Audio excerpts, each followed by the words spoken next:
Hi guys, welcome to the Wrestling Retrospective, and in this video I'll be doing my review of TNA's Hard to Kill.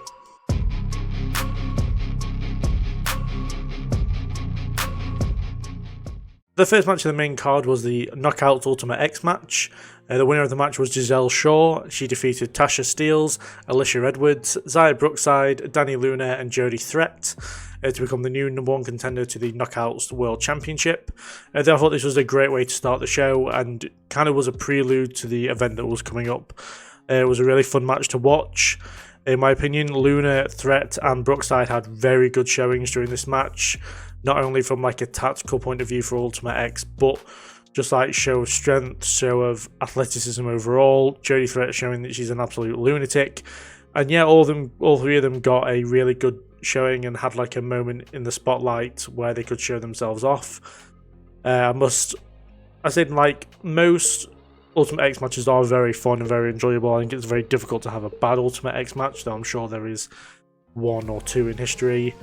As it was announced afterwards that Zaya Brookside has signed for TNA, which I think is a very good decision. She's definitely someone who can be a future star for them. And yeah, Giselle Shaw who's definitely shown some improvements through 2023. Now, I remember doing a video on this channel, I think in 2022, it might have been either Turning Point or Victory Road, and I hated the way she wrestled. I didn't like her at all. I didn't really see the point other than the character. You know, in ring she does one very good. Yet here, you know, she showed that she has made leaps and bounds in the last few years that she's been in TNA/Impact. And yes, she's absolutely killing it at the minute. And I don't feel like she's going to win the title off Jordynne Grace when she cashes in her shot, which I assume will be at No Surrender. But I think that she's definitely got the potential to be a future Knockouts champion. But I think more than anything, she's shown that she is a knockout that TNA can rely upon over the next few years, and someone who, you know, has really been a standout for them. Obviously, her stories well documented by Impact as well. And yeah, it's all positive from me for this match. I personally thought that Dan Luna was going to get the win, so this is a mark down for me on predictions. But yeah, very good way to start the night, and as I said, it was a prelude to what ended up being a pretty fun night of wrestling. We had the advertised PCO versus Dirty Dango match. This match very quickly ended in a disqualification and would eventually turn into a 6-man tag when Rhino and Jake Something... Well, Rhino came out to make the save after a beatdown, and then Santino Marella came out and announced that Jake Something would be partnering with them as well. And the match itself was pretty bog standard for a 6-man tag. It went exactly how I expected as soon as Jake Something and Rhino came out. Nothing really to write home about. For me, this was just a babyface win to pop the crowd, really. I know everyone is a big fan of Jake Something and PCO. Definitely see Jake Something becoming an X Division champion within the next year, probably. I know he's been pushed quite a lot on TNA in more recent months. But yeah, the match itself was pretty bog standard. Not really got much else to say about it. But yeah, decent win for PCO, Rhino and Something. And yeah, just a way to get the crowd happy and get a babyface win on the show. Following that, we had an impromptu Knockouts Tag Team Championship match, which I wasn't expecting and was very happy to see MK Ultra on the show itself. I did feel like they were one part that was definitely missing from this show, were the Knockouts Tag Team Championships. So I'm glad that we got an unannounced match here. And yeah, and we got the return of Decay, not the Death Dolls. They were down as Decay, so that's why I put that, with Jessica Havoc and Rosemary making their return from the Undead Realm. Yeah, this was a good match, solid tag team match. Would love to see Rosemary versus Killer Kelly as a feud one-on-one, but I feel like they're going to probably carry on as tag teams feuding for now. But yeah, it's great to see the return of Rosemary and Jessica Havoc. Myself, I'm a massive fan of Rosemary, so I'm glad that that character is back and she's not Courtney Rush anymore. But yes, the match was very enjoyable for just being impromptu. It was very quick as well. It seemed to fly by.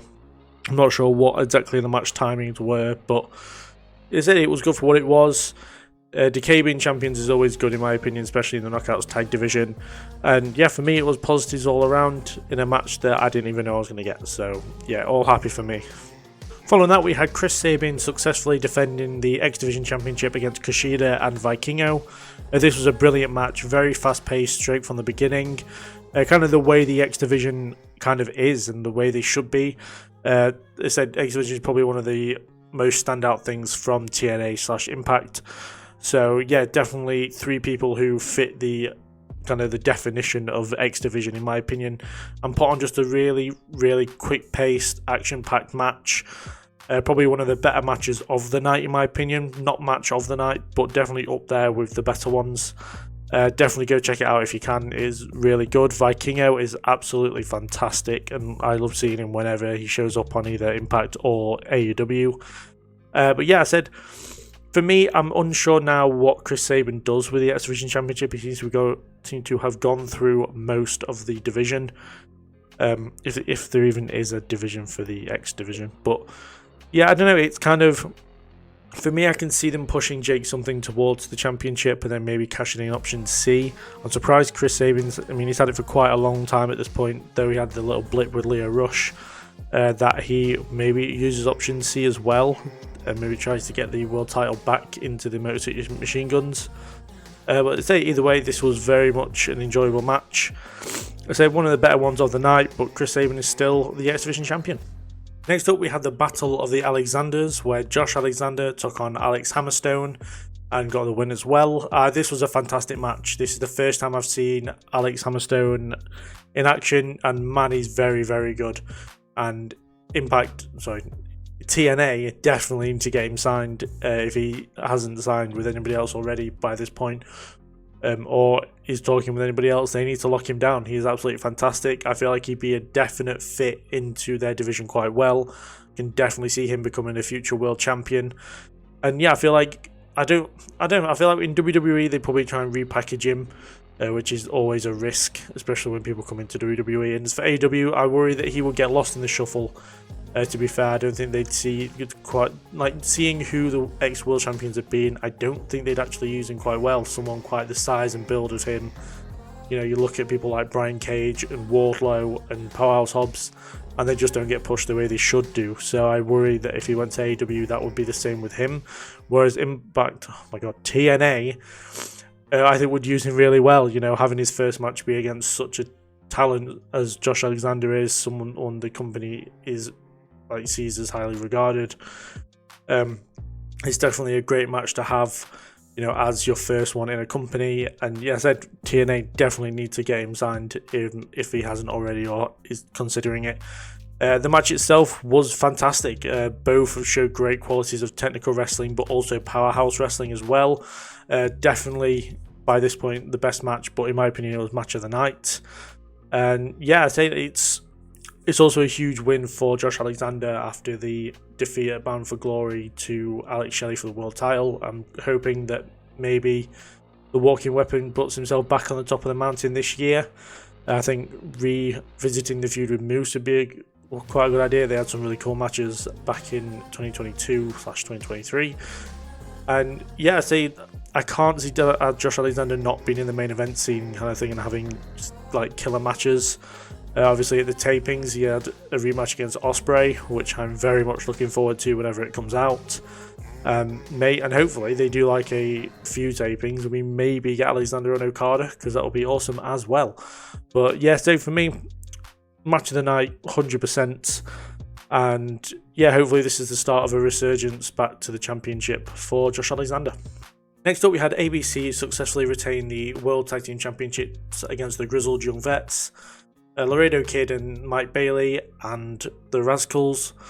Yeah, I thought this was great tag team wrestling, and like, it's something TNA always does really well, is great tag team wrestling. You know, you look at Team 3D, Motor City Machine Guns, Beer Money, Bad Influence, all great tag teams. And yeah, just another showcase of just how good tag team wrestling can be if people actually concentrate on it. WWE. But yeah, said very well done to these guys, and like, you know, it was an action-packed match throughout.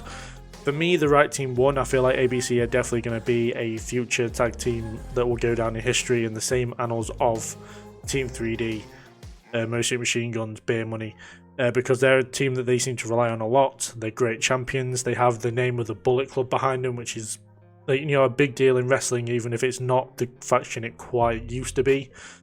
But yeah, for me it was a great match, very enjoyable, and yeah, I think if I was TNA I'd be trying to get the Grizzled Young Vets to sign pen to paper, because they're definitely one team that, after feeling so underutilized in WWE, have got something to prove. And for me, TNA is a great place to prove that in. So, as I said, ABC carry on their tag team reign. I'm not sure who they feud with next. Maybe they go for... Well, they go for. I mean, I feel like maybe the System challenge them. You've got Brian Myers and Eddie Edwards. Just because Moose is now the world champion, even, they might go for the tag titles. But so I look forward to seeing ABC's run continue. And yeah, for me, they're one of the best tag teams in wrestling right now. So I look forward to seeing their reign carry on. Following that, we had Jordynne Grace becoming the new Knockouts champion, defeating Trinity. This was a brilliant match. The best match I've seen of Trinity's to date, and I think this more or less confirms her return to WWE in the Royal Rumble, in my opinion. But yeah, it's been a very good run for Trinity. I think this is the only loss she took in singles action for the 8 months she was in TNA, which is a huge run, and she will not get that run anywhere else. I don't think AEW will push her like that. WWE 100% will not push her like that, as we know, but she seems to be heading back over there. Maybe something to do with Jimmy Uso, maybe something to do with Bloodline, but pure speculation. But I think in TNA was the best fit for her at the time, and I think they've utilised her brilliantly. And though I'm not the biggest fan of hers, I will appreciate when someone is doing well and has done well. And yeah, 100% she's earned her stripes as far as being a main eventer in TNA now. As I said, I don't think WWE will use her the same way. She might get a championship reign. I'm not sure when though. But it's all yet. It remains to be seen. That's all I'm for. But yeah, TNA having Jordynne Grace as their women's champion or knockouts champion is a great move. It's a class choice in my opinion. She's going to be a great representative of the championship and of women's wrestling in TNA as well. She's arguably their best wrestler. I think probably the closest person to that would probably be Kaylin King, maybe. I can't remember her name now.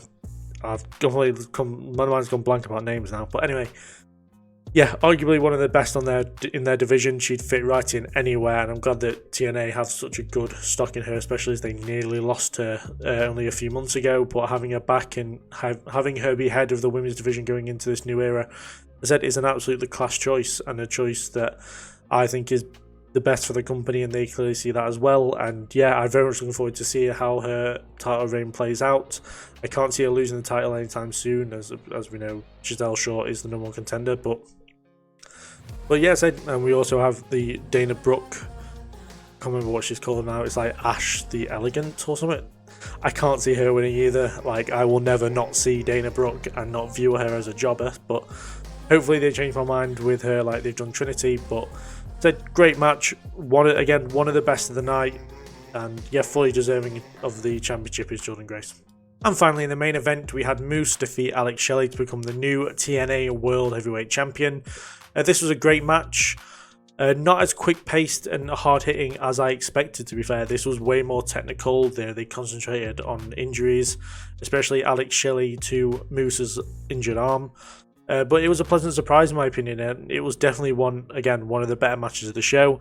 I don't think it was better than Hammerstone and Alexander, but it was very, very good. And similar to Jordynne Grace, I think Moose is a great choice to have as representing the company going forward, especially into the new era.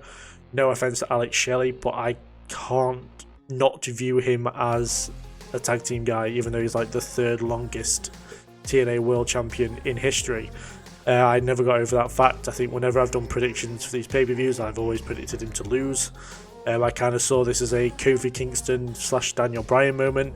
And I always betted against the champion there, and I've done it again here, and obviously he's went on to have quite the long reign. But yeah, for Moose, it's fully deserved. I feel like he was kind of one of the pioneers of getting TNA as a brand back. Obviously, he was the TNA World Heavyweight Champion when he brought the beautiful belt back, but with a white strap. Honestly, can't get over that. I've even put it as the thumbnail for this video, holding that one instead of the new one, because none of the new ones have actually come out yet.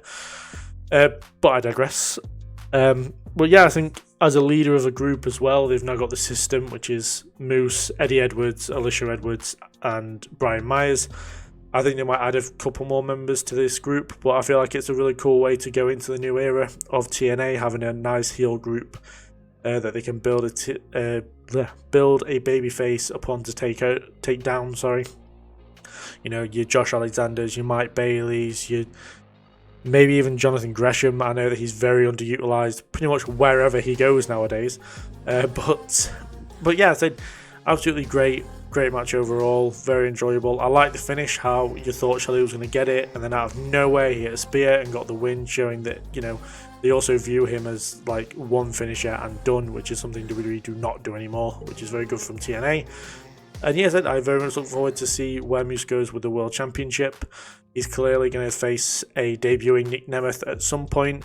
It wouldn't shock me if Nick Nemeth was given the title straight away, but I'm hoping they might build him up for a bit and then have him go for the world title. It might leave a few months between so Moose can establish himself during this reign as the World Heavyweight Champion. But yeah, overall, great main event, great moment afterwards of Nick Nemeth making his debut.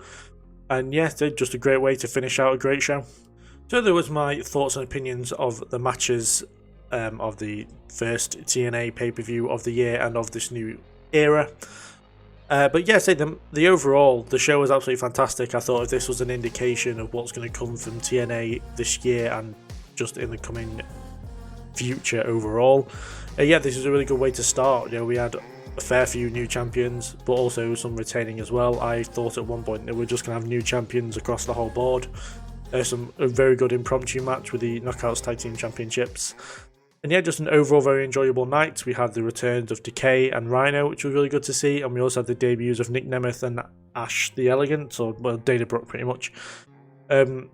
Yeah, part of my predictions, the whole World Collide thing, saying it was William Regal, couldn't have been more wrong. As soon as a woman came up on the screen for who it was going to be, I was laughing because my prediction couldn't have been more wrong. But I think I ate too much into this whole WWE merger thing. If it does happen, it'll be fantastic, but I just can't see it happening now. Like from the reports I've read and everything like that, I don't think it'll happen. But yeah, I said very enjoyable night of wrestling, and hopefully they carry on this kind of consistency that they've been doing, especially on their big pay-per-views like Slammiversary, Bound for Glory, and now Hard to Kill. Yeah, I definitely am looking forward to seeing what happens with TNA. And as you see in the corner over here, around the Intercontinental Championship, I've started my new scores for the year. So I got 5 out of 8 predictions right on this one. I know there's a few matches that I missed / got announced afterwards, but yeah, I think that's a pretty decent start. More than half, which is always good. I always see it as a positive. If I get more than half, is always very good, I feel like. But yes, I'll be doing the prediction scores for now TNA, NXT, WWE, and AEW, of course. And yeah, we'll see where I'm at the end of the year as far as scores go. But the scores only count for the predictions I've made. So obviously the MK Ultra and Decay match doesn't count for this one. But yes, a very, very enjoyable night of wrestling. I hope you guys enjoyed it if you're watching it live or watched it afterwards. And yes, if you enjoyed the video, do like and subscribe, all that good stuff. Follow the Instagram, the handle is at the bottom of the screen. And I will see you guys in the next video. I have a couple of videos planned around the Royal Rumble, which is an event I'm very much looking forward to. But yes, I will thank you very much for watching, and I'll see you guys later on.